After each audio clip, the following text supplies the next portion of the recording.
Welcome back to the bird room. Another episode for you today. Here in the bird room, talking about redpolls. And if you watched the last one on the English cinnamon canaries, it's going to be pretty much the same type of theme as that. I know that some of you would like to see more on the birds, but unfortunately it's this time of year where the birds are breeding. I will try my best to get as many shots as I can of the birds as I'm talking through them. But like I said, it is breeding season. I'm going to tell you exactly how I breed the redpolls and what methods I use to breed the redpolls. And these methods for me are unchanged in the 30 plus years that I've bred redpolls. Not bred redpolls for 30 years non-stop. Throughout the 30 odd years of me keeping birds, I've had redpolls on and off. And delightful little bird to breed. So hopefully you'll take something away from this that you can incorporate into your breeding season, as we are now in the breeding season. So here in my bird room, I've got a selection of mealy redpolls. They're the bigger type, and lesser redpolls, but I've only got 3 pairs of lessers in my bird room, all mutations. Cleopides, cobalts, cinnamons, agates or silvers. But like I said, the majority in here are mealies. Jamie's got the lessers over at his place, being normal lessers, so hopefully he can breed them and we'll have something for the show bench. Over the last few years, as I've said, I've been on and off with the redpolls, and the reason behind that is due to the fact that I was breeding at one time just for show purpose only, exhibition style birds, and the lesser redpoll is the one that tends to do the job on the show bench, not so much in the mealies. But nowadays I prefer to breed birds and enjoy breeding birds rather than breeding birds to an exhibition standard. Although, don't get me wrong, the mealy redpolls are exhibition type. They never really compete against the lesser on the show bench. But as I said, I'm mainly doing it for breeding purposes, not exhibition purposes. I started with my birds conditioning this year, I would say February time, January, February. And everyone who knows Direct Bird Products, we do our own redpoll mix, and they've been on that I would say mid-January, February, March, up until I started giving them soak seed. Then I cut that back, and they've always got the availability of the redpoll mix, but majority of the seed that I'm giving them is just soak seed. I'll run through shortly of my diet of the birds, because it is different to a lot of people, whether it be when they're on chicks or on eggs or weaning chicks. It always remains the same throughout the year for me. So as I will emphasize once again, this is just my way of breeding the redpolls. Everyone has their own way. There's no right or wrong way to breed them, no right or wrong way with the diet. It's just what I do and what I've done for a number of years. And if you find something in this episode that you can take away and incorporate into your breeding, all the better. So, nest sites. Let's talk about this. Let me just turn this off. Let me just turn that off. That's the air purifier. Nest sites. I genuinely try to make it as natural as possible within reason of accessibility to get into the nests. And I use a different range of nest sites, whether it be from the cage style with some cover around, as you will see here, or a different type. One thing I always try to tend to use is grass liners. This is one here, just with a generic. I think this is called a chip pan style metal nest.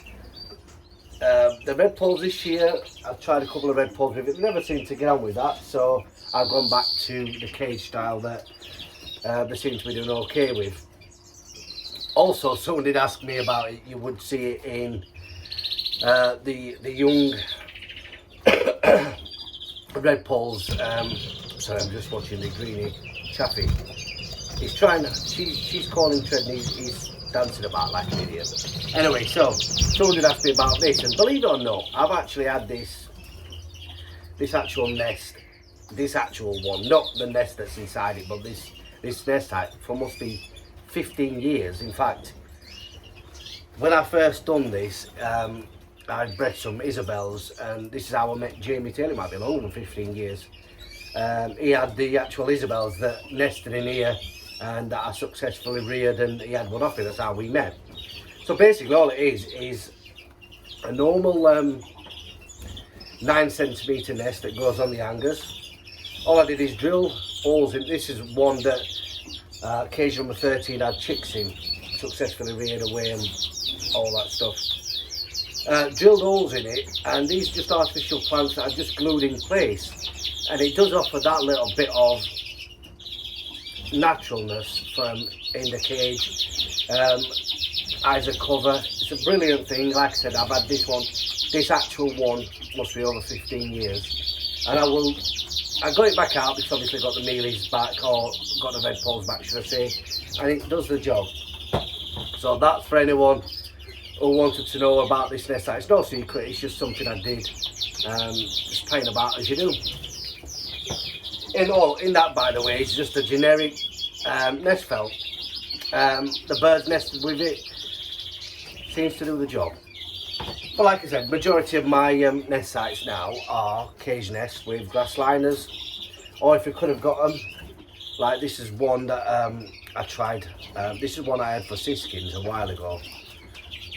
And that's a sisal liner, but the problem is with the sisal liner, the reason I stopped using them and stopped selling them, a couple of reports to me that the birds got the feet caught in them, hanging upside down, and it's the last thing I like to see or want to hear, so that's why I stopped getting them.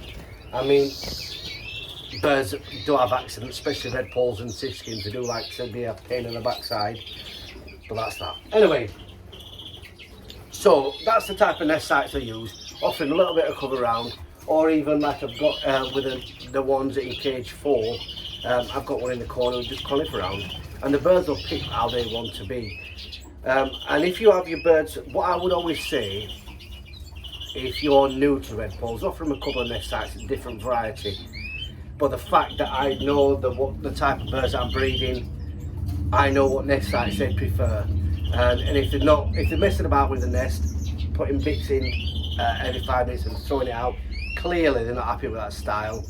Change it up and change it for a different type, a cage style, generic nest pan style, any type. Just change it up, and you will see almost instantly they would probably go down in it if they're in breeding condition. So why not in flights? I bred mealy Redpolls and less Redpolls in flights over the years, and seem to prefer doing it in cages for one reason: I can monitor them. Anyone who knows anything about Redpolls or keeps Redpolls knows what little buggers they are, can be interfering with the nests. Within cages, I can scoop the cockbird out and run him with another hen, and it'll stop him interfering with the eggs, whether it be the chicks, and I can strike him over 1 or 2 hens, or 2 or 3 hens should I say, rather than just one hen, keeping him busy, keep him out of the way for being a pesky little sod. So that's why in cages. So you've got your birds, you've got them to nest, what can you expect? I'm not going to talk about mutations. And I'll tell you why, because Oliver Crawford at All Avies has done a fantastic episode on the mutations of the Redpolls a couple of years ago. If you haven't seen that, if you all want information on the mutation types, pop over to his channel and have a look at that, because it is well worth a watch. You've got your birds in the nest, you've got eggs in there. They will genuinely hatch, all being well, between 10 and 12 days. The ones in the video here they actually hatched at 14 days. That is down to obviously the hen not sitting tight, a number of reasons, but genuinely, or generally should I say, 10 to 12 days, you will start seeing them chip off, and 9 times out of 10 the hen birds will do a sterling job of bringing them young ones up if they've got the food there to feed them. So now you've got chicks in the nest. What would the diet be for feeding them chicks? And this is something that's going to sound a bit backwards. I don't use live food, whether it be in the style of pinkies or mealworms. Not as a rule, I don't. If I've got, when I used to supply the pinkies, if I've got a box that was split, I used to mix it in the egg food rather than throwing it away. Mix it in with the egg food and offer it to them, blah blah blah. Same with the mealworms. If I've got mealworms in the room, which I'm feeding obviously with the chaffinches and stuff that need it like that, I would give them a little scoopful. But majority of the time, I don't mess about with any live food whatsoever. As in live food. This is why I'm saying it's going to contradict myself in a second. All I tend to give them, soak seed. Nothing else, not even mixed with egg food. Over the years I've found that they just scatter away the egg food just to get the soak seed out. And that is the mainstay of diet for them when they're bringing the chicks up. And like I said, there's people that use this, like the pinkies and other bits like that, but not me. It's up to them. I'm not telling them how to breed their birds, and they're not going to tell me how to breed mine. Just soak seed alone in the cage. The birds have got plenty of options within the soak seed to pick up and feed the young ones, and they will do. They definitely will do. However, this is going to sound contradictory. When I'm out walking or walking a dog or in the garden and I see stinging nettles, for instance, or next door with a plant full of aphids, I'll cut them off and I will give them to them.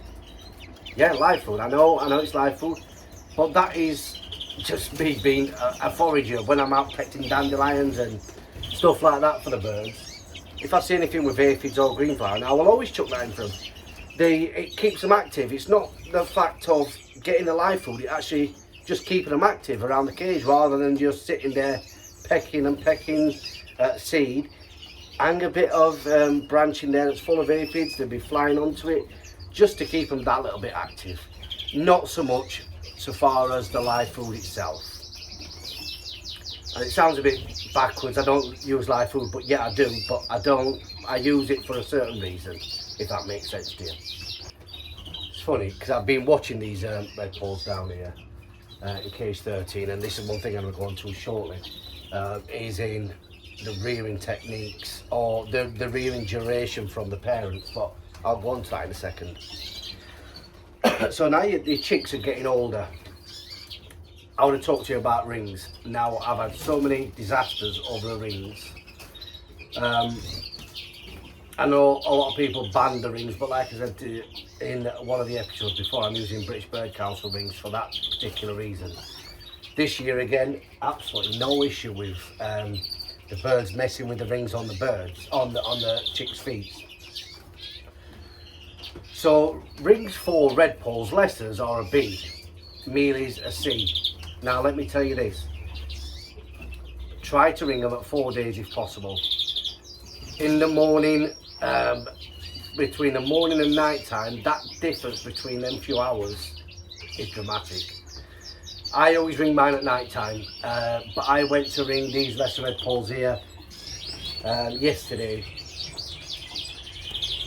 5 days old, as they should be, C-ring, Mealy Redpolls. I can only get ring on 2 of them, so I've left the other one. I'm not damaging the bird's foot just to get a ring on it. It's bred in the bird room, it'll stay in the bird room. 4 days, try and get the rings on. For some reason I'm thinking the 4 days when I rung them, but when I look back it was bloody 5 days. So 4 days if you can, get in, ring them, because they grow overnight and you won't get that ring on. So what duration do you leave your birds in when they've left the nest? Cage 13, they left the nest, I would say 4 or 5 days ago, and they're already picking up now. I've stood watching them. They're already picking up, they're already picking soak seed up. Soak seed here, they're already picking that up. So I would say, as a general rule of thumb, I don't go on a day or how old the birds are. I'll wait for them to be confident enough that they're eating and drinking on their own. Then I'll remove them and put them in the weaning cages. Tends to be as a group together, like a nest of 4 or 2 nests of 4, no more than that, and they'll company with each other. We'll keep them going, keep them active, keep them busy. Throughout molting of Redpolls, I tend to, if I'm going to exhibit the birds, I will colour feed them, Caraful red. I'll give it in the water, and I will tell you why. Because I will still be giving them soak seed. I don't use egg food. If I was trying to put it in the food, I'm going to be using egg food in the food, which I don't do. So I would be giving them soak seed, and then a couple of times a week I'll be giving them the Redpoll mix. I will be talking about the Redpoll mix and other mixes that I do later in the season, when it becomes irrelevant at that time, or relevant at that time for me to speak about what birds I'm giving it and what is actually in them seeds. I do get asked quite a lot, but to be fair, there's so much that's in there, so much good stuff in there, that you don't need to know that, because we're in breeding season now. So I would be removing these in a few days anyway. In general, let's sum it up, because it seems like I'm waffling and waffling and waffling. Redpolls, pretty easy to breed, pretty much straightforward to breed. Everyone should have a pair. They come in so many different mutations. And if you haven't got a pair, you should try and get a pair, because they are charming birds. They can be troublesome, they can be pain in the arses, but most of the time, in general, they do the job as they've done for me. That's it. Thanks everyone for watching, and I will see you in the next episode next week, where I will give you a roundup of what's going on in the bird room. Thanks for watching. I'll see you soon.